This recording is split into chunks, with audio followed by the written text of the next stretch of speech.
Hello friends, welcome to Gayatri guides. तर आजच्या व्हिडिओमध्ये आपण डिस्कस करणार आहोत 50 शब्दसमूहांचे मराठी वाक्यामध्ये उपयोग करायचा आहे. बरोबर, इथे तुम्हाला म्हणी पण विचारले जातात, पण इथे आपण शब्द बघणार आहोत.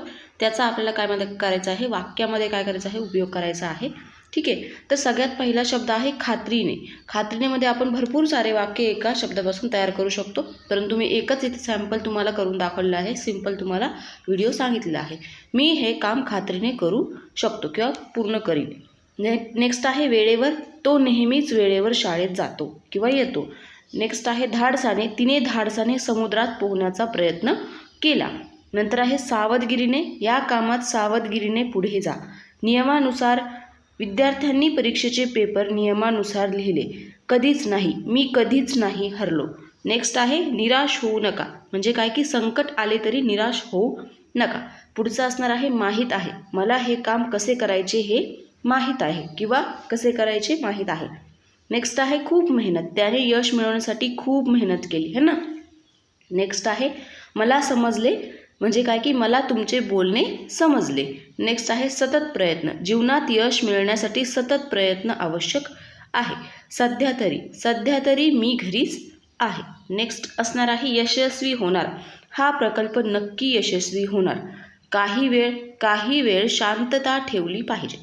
माझा विश्वास आहे. म्हणजे काय की मला माझ्या मित्रावर पूर्ण विश्वास आहे किंवा माझा विश्वास आहे. नंतर आहे स्वतःचा. प्रत्येकाने स्वतःच्या जबाबदाऱ्या पूर्ण कराव्यात. खूप चांगले. आजचे वातावरण खूप चांगले आहे. नेक्स्ट आहे माझे मत. माझे मत आहे की आपण शांत राहिले पाहिजे. यात काय आहे, माझे मत ही काय असणार आहे, शब्दसमूहाचा किंवा मग शब्द आहे त्याचा वाक्यात उपयोग केलेला आहे. तुमच्या मदतीने काम पूर्ण झाले. मी वाट पाहत आहे. मी तुझ्या उत्तराची वाट पाहत आहे. सकारात्मक विचार. जीवनात सकारात्मक विचार आवश्यक आहे. पॉझिटिव्ह थिंकिंग है ना.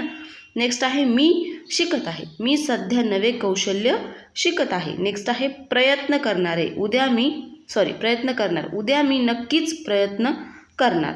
नेक्स्ट असणार आहे निश्चित वेळ. या कामासाठी एक निश्चित वेळ ठरवावी किंवा मग ठरवली पाहिजे. नेक्स्ट असणार आहेत तुमच्यासोबत. मी नेहमी तुमच्यासोबत राहील. हे जे काही शब्द आहे ते तुम्हाला दिलेले असतात आणि खाली वाक्य दिलेले असतात. त्यापैकी कोणतं बरोबर वाक्य आहे किंवा मग कोणतं वाक्य चूक आहे हे तुम्हाला त्या ठिकाणी पेपरमध्ये ओळखायचं असतं. नेक्स्ट आहे आनंद मिळवला. त्या प्रवासात आम्हाला खूप आनंद मिळवला. विशेष महत्त्व. शिक्षणाला जीवनात विशेष महत्त्व आहे. मी थोडा वेळ विश्रांती घेतोय. आम्ही लवकरच परत येऊ. नेक्स्ट असणार आहे खूप वेळा. त्याने ते काम खूप वेळा केलेले आहे किंवा केले आहे. चुकीचे झाले. मला वाटते काहीतरी चुकीचे झाले. ठीक आहे. नेक्स्ट असणार आहे कसोटी घेणे. जीवनात कधी वेळ आपली कसोटी घेतो. शांत राहा. कोणतेही संकट आले तरी शांत राहा.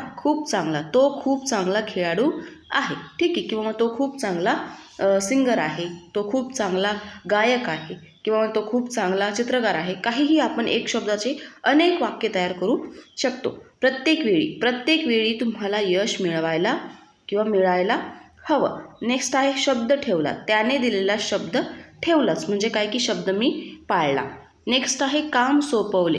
मी हे काम तुमच्यावर सोपवले आहे. योग्य मार्ग. तुम्ही योग्य मार्गाने चालले पाहिजे है ना. नेक्स्ट आहे माझ्याशी बोला. काही समस्या असल्यास काय करायचं, माझ्याशी बोला. ठरवून दिला. वेळेला किंवा मग वेळेचं काय काम आहे ते ठरवून दिलं जाणं आवश्यक आहे. खूप मेहनत करणे. यश मिळवण्यासाठी खूप मेहनत करावी लागेल. महत्त्वाचे आहे. वेळेचे व्यवस्थापन करणं हे काय आहे, खूप महत्त्वाचं आहे. टाईम मॅनेजमेंट आपण त्याला म्हणू शकतो. नेक्स्ट आहे संकटातून बाहेर येणं. त्यांनी संकटातून बाहेर येण्यासाठी खूप प्रयत्न केले. मी त्याला स्पष्टपणे सांगितले त्याला काय करायचे आहे है ना. मी सांगितले. नेक्स्ट आहे तयारी केली आहे. आम्ही परीक्षा यशस्वी करण्यासाठी तयारी केलेली आहे. म्हणजे आम्ही प्रिपेअर आहोत परीक्षा द्यायला किंवा यशस्वी व्हायला. नेक्स्ट आहे चांगला अनुभव. या प्रवासाचा खूप चांगला अनुभव मिळाला. संकट टाळण्यासाठी योग्य निर्णय घ्या. नेक्स्ट असणार आहे कुणाचे तरी मत. प्रत्येक व्यक्तीचे मत ऐकून घेणे आवश्यक आहे. नंतर आहे शेवटपर्यंत सोबत. तो शेवटपर्यंत आमच्या सोबत राहिला. प्रश्न विचारणे, काही समजले नाही तर प्रश्न विचारणे चांगले आहे किंवा चांगले. ठीक आहे. तर अशा प्रकारे आपण इथे 50 शब्दसमूहांचे वाक्यात उपयोग केला. यामध्ये तुम्हाला म्हणीही विचारले जाऊ शकतात. वाक्प्रचार जो आहे आपण त्याला म्हणतो है ना. इथे आपण शब्द बघितला, शब्दसमूहांचा वाक्यात उपयोग केलेला आहे. तर thanks for watching Gayatri guides. Like share subscribe करायचं आहे. व्हिडिओ आवडला असल्यास तर भेटूया परत पुढच्या एखाद्या नवीन व्हिडिओसोबत. Bye bye, take care.